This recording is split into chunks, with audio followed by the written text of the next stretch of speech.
cumar asoo xaaladiisu ay sidaa tahay maalin maalmaha ka mid ah isagoo soo socda habeenimuu soo baxay.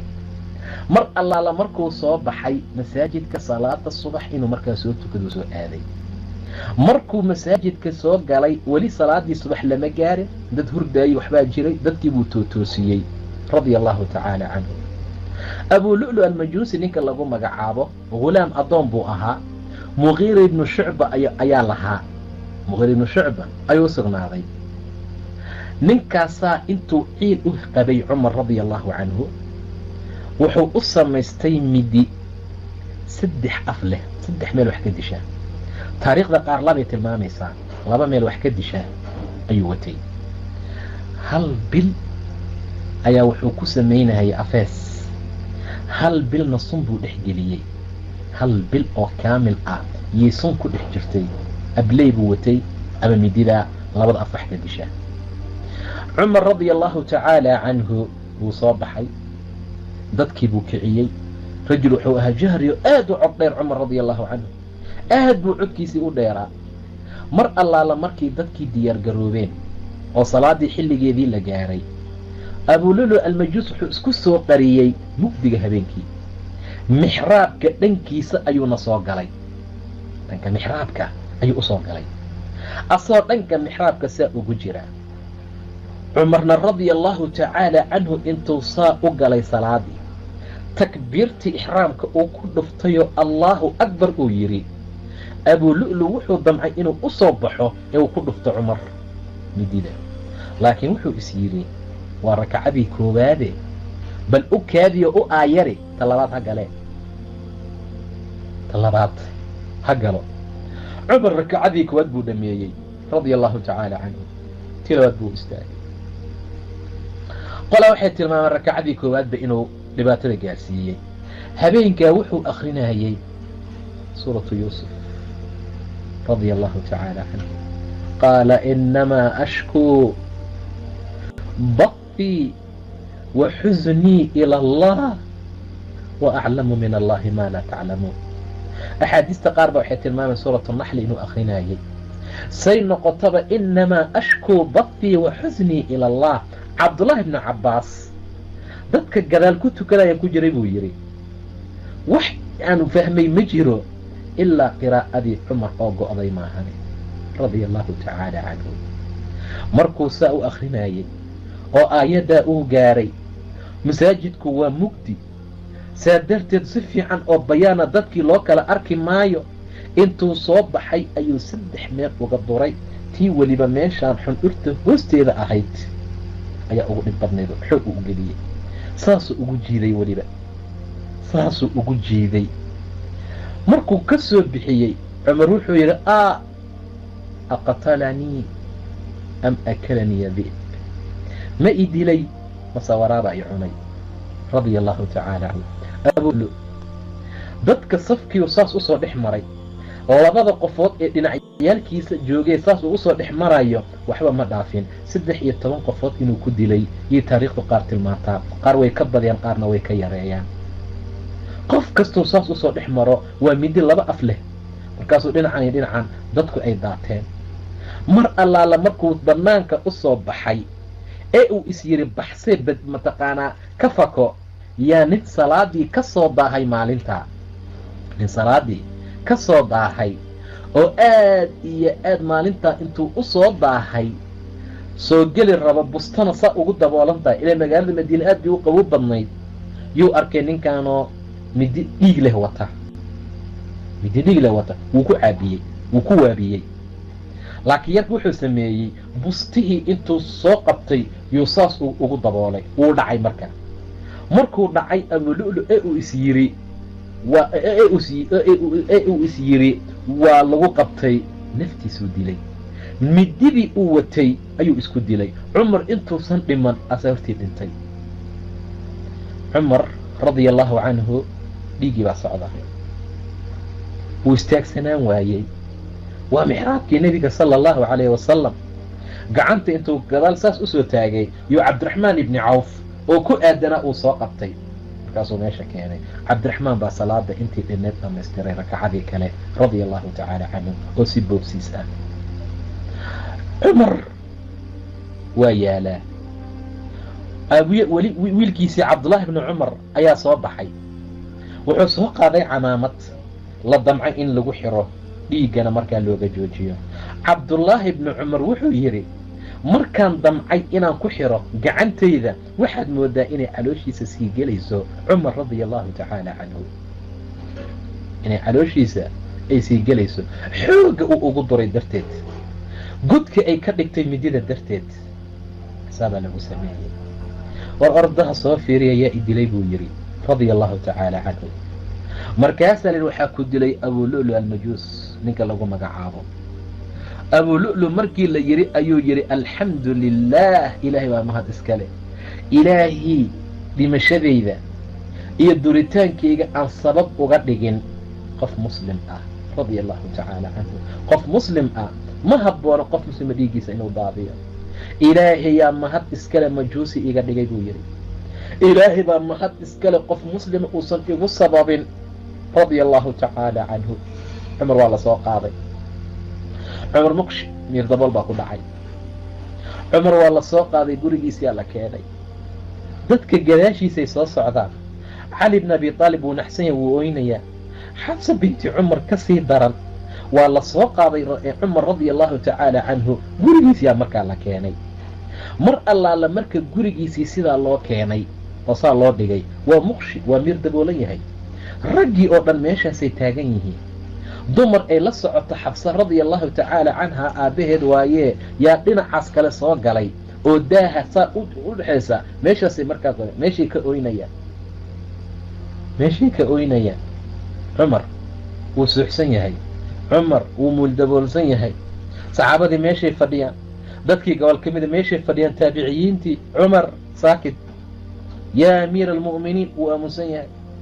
yaa cumar ibn alkhadaab waa shib, wuu miir daboolan yahay. way oynayaan dadkii, qaaraa meeshaa fadhiya. dumarkii intay fadhiyaan qaar baa oynaya. ilaa qoraxda markay soo bixi rabtay ayuu indhaha soo kala qaaday radia allahu tacaala canhu cumar. mar allaala markii ay qoraxdu soo bixi rabtay ama ay soo baxdayba yuu indhaha saa usoo kala qaaday. halkaanuu fiiriyey, dumar baa oynaya. meeshaanuu fiiriyey, rag baa wada fadhiya. ma jirto maxaa meesha idin keenay? maxaad la oynaysaan? maxaa waaye dhiiggan iga socda, dhiig baa daadanaya. hadalka ugu horeeyey ee cumar uu ku hadlay wuxuu noqday uu ahaa assalaytum, ma tukateen? allahu akbar, ma tukateen? maxaa waaye dhiiggaan ma jirto? maxaa meesha idin fadhiisiin ma jirto? maxaad la oynaysiin male? assalaytum, ma tukateen? qaaluu nacam ya amiira almu'miniin. haa, waa tukanay mu'miniinta amiirkeediyo. qaala alxamdu lilah, ilaahay aa mahad iskale, ilaahay baa mahad iskale, ilaahay ayaa mahad iska leh. waayo dheef iyo nasiib kuma laha liman taraka asalaa, qofka salaada ka taga. nimankii salaada ka taga iyo dadka salaada ka taga dheef ay leeyihiin ma jirto. dhiigaa socda, jareexaa socotaa, gacanta marka la geliyo calooshiisay gaaraysaa. maxaa igu dhacay? isbitaal ii qaada, inta ii waxeeya, kan ii waxeeya ma jiro. ma tukateen? waa hadalka ugu horeeyey ee cumar markuu dhaha kala qaaday afkiisa ka soo baxay radia allahu tacaala canhu. war hooy ma tukateen? salaadii ma tukateen? waayo waxaa ugu dambaysay asagoo qur'aan akhrinayo ummadda dujinayo in uu qayliyey. waxa ugu dambaysay in la tooreeyeeyey oo midi caloosha laga geliyey asagoo salaadii u taagan. waxa ugu dambaysay miir asagoo cabdiraxmaan ibni cawf intuu soo qabanayo maxraabka soo gelinayo. waxa ugu dambaysay xaalad noocaas oo kale ah, waa ku miir daboolmay. saasay xaaladiisu noqotay. arrintaa asagoo ku jira indhaha markuu soo kala qaaday. maxaa idin fadhiisiiyey? war maxaa dhacay? mashaakilka jira maxaa waaye? ma jirto. salaadii buu ka fakerayaa, qalbigiisay ku jirtaa, way ku weyn tahay. ma tukateen salaadii? qaaluu nacam ya amiira almu'miniin. qaala alxamdu lilah, ilaahay baa mahad iskale. waayo xad iyo dheef uu ku leeyahay iyo nasiib ma jira islaamka qofkii salaada ka taga. aabay cabdullaahi bni cumar, ya bna cumar, ya cabdillaah, labayka ya abi, biyo ii keen. hooyo biyo iiga soo qaat.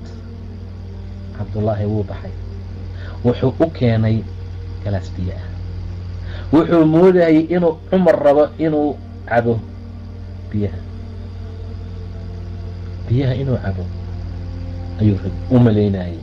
markuu galaaskii biyaha u keenay uu siiyuu yidhi, aabe wax yar aan ku fadhiisiyo. war biyaha aan ii keen ku iri biyahan ma aha, laa umman laka, hooyadaa ku weysay, bax biyo waysqaada ii keen buu yidhi radia allahu tacaala canhu. ma tukanine, allahu akbar, ma tukanine, biyo waysqaad aan ku weyse qaata ii keen. cabdullaahi biyihii buu u keenay.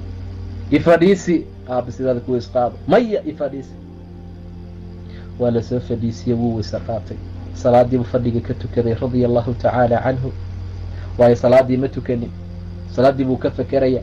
waa sahaydii islaamka, wixii uu qiimaha badnaa, wixii ilaah subxaana wa tacaala khayrkii wanaagga looga gaari lahaa.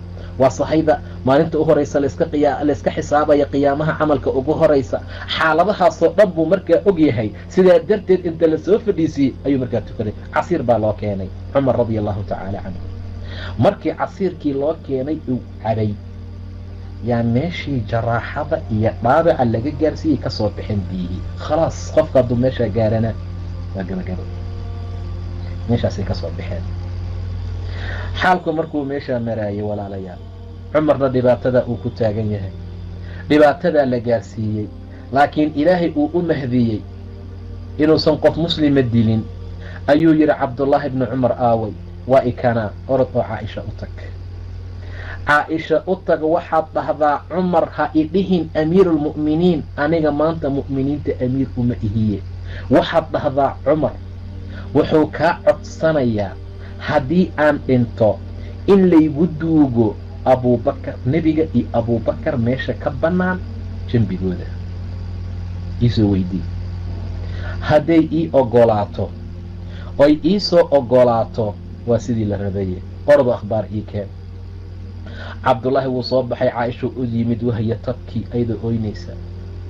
halyey baa dhintay, halyey baa sakaraad ah, halyey baa la duray, ninaan laga samri karin baa socda, nin aad i aad loogu oonqabo loogu baahi badan yahay ayaa ka tegaya adduunka. wuu u tegey cabdullaahi ibni cumar. caaisha markuu u tegay arrintii buu u sheegay, way u fasaxday. waayo 3 meel bay ahayd. meelna nebi moxamed baa lagu duugay, meelna abuubakar baa ku duugan, hal meel oo saddexaad iyo buqco kalaa bannaanayd. caaisha waxay tiri anaa iskugu talagelaya meeshaa, laakiin way u doortay cumar radia allahu canhu. mar allaala markuu cabdullaahi soo laabtay ee uu yimid, ayaa wuxuu yidhi, ii soo fariisiya, akhbaar maad ii wadaa? haa, maxay tahay akhbaarta? sidii aad jeclaydoo. caaisha way kuu fasaxday, wayna kuu ogolaatay. waa dumar buu yidhi, haddana waa noolahay. inay iga xishootay baa dhici karta, ee haddaan dhinto oo lay kafano oo janaasada lay saaro, mar labaad haddana i weydiiya. hadday ii ogolaatana igu aasa, hadday ii diidana qubuuraha baqiic igeeya. waayo hadda intaan noolahay waa laga yaabaa inay iga xishoonaysa radia allahu tacaala canha, radia allahu tacaala canha caaisha.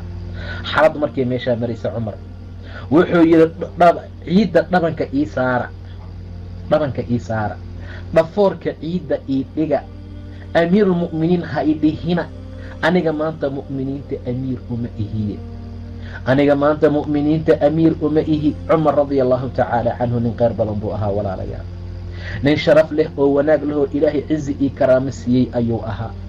cumar radia allahu tacaala canha, faraatiga uu watay, faraatiga uu qaadanayo waxaa ku qornaa kafaa bilmowti waacidan, kafaa bilmowti waacidan, geeri waxaa kugu filan wacdi, wacdi geeri baa kugu filan. faraatigiisay ku qoran tahay radia allahu tacaala canha. loofaa ku sawiran faraatigeena maanta. sidaa darteed baa cumar radia allahu tacaala canha kafaa bilmowti waacidan, faraatigiisay ku qornaa. ilaahay subxaanahu wa tacaala wuxuu ku manaystay saan soo tilmaanay cizada iyo qiimaha iyo karaamada, sharafta iyo wanaaggaasuu ilaahay siiye subxaanahu wa tacaala. cumar mar allaala markii gebagabadii la gaaray, la soo gaaray, waa uu dhintay radia allahu tacaala canhu. cumar saan soo tilmaanay wuxuu tamanin jiray inuu shahaado helo, oo jidka bixin, taana ilaahay ayaa u ajiibay subxaana wa tacaala. dhowr duritaan ayaa lagu duray, taasoo gaarsiisay inuu dhinto habeen arbaca ah. 3 ay ka tagtay ama ay ka harsan tahay bisha dilxaj ayay ahayd sanadii 23 min alhijra, 23 ee hijrada. wuxuu nasiib u yeeshay ayaana u yeeshay in lagu aaso nebiga iyo abibakar jembigooda. sidii baa dhacday oo mar allaala markii la waday caaisha mar labaad ayaa haddana fasax laga qaatay, wayna u fasaxday sida dardaarankiisa uu ahaa. sida dardaarankiisaba uu ahaa, saas ayay ugu fasaxday in lagu aaso jiwaarka iyo derisnimada sayidkiisii waa rasuulka sal allau alay wasalam maxamed ibni cabdillaahi iyo sayidkiisii kale abibakrin asidiiq, xujradii nebiga sala allahu calayh wasalam. ilaa haddana meeshaasay mawjuud ku yihiin oo masaajidka nebiga ee madiina munawara markaa ah. cumar radia allahu tacaala canhu wa ardaah, ilaahay ha raali geliyo, ilaahay ha ka raali noqdo. ilaahay subxaana wa tacaala diintiisa habkii loogu talagalay iyo sidii xaqiiqda ahayd ayuu markaa ula yimid. walaalayaa taariikhda cumar qiso cajiib badan baa ku jirta, cibro ayay u tahay ummadda. inna fii daalika la cibrata liman yakhshaa, sida habsamida leh, sida cadaaladnimada leh, sida geesinimada leh, sida firfircoonaanta leh diinta alle loogu camal falay, raciyada iyo dadka loo taliya sida loo hagaajiyey iyo sida loo kala maamusay iyo sida ilaahay subxaana wa tacaala khayrka faraha badan uu ugu manaystay. gebagabadiisiina ilaahay subxaana wa tacaala uu ku manaystay inuu meeshaa helo, makaankaa sharafta leh uu gaaro. cumar saasuu markaa ahaa. walaalayaal taariikhdiisana mid laga dhargi karaayo markaa ma aha, bacdanay xaaladdu sidaa tahay. aadna ha loo dadaalo. allah xaqa waxaanu ka baryanaa inuu xaqana waafajiyo, daacadiisa iyo diintiisa nagu sugo, ummad ku dayata nebigooda inuu ilaahay naga dhigo, ummad ku dayata khulafaa uraashidiin inuu ilaahay naga dhigo. habkii iyo wanaagay wax u maamulayeen iyo sida ay wax u wadeen maba la gaari karee, ummad soo dhadhaweysay inuu ilaahay naga dhigo. rabbiga xaqa waxaan weydiisanaynaa nebi moxamed micigiisa iyo jambigiisa inuu ilaahay nagala mid dhigo, gacantiisa shariifada ahna ku waraabiyo inuu ilaahay naga dhigo subxaana wa tacaala. khulafaa uraashidiinna inuu rabbigeenna tusiyo qiyaamaha marka aan gaarno. wabillahi tawfiiq.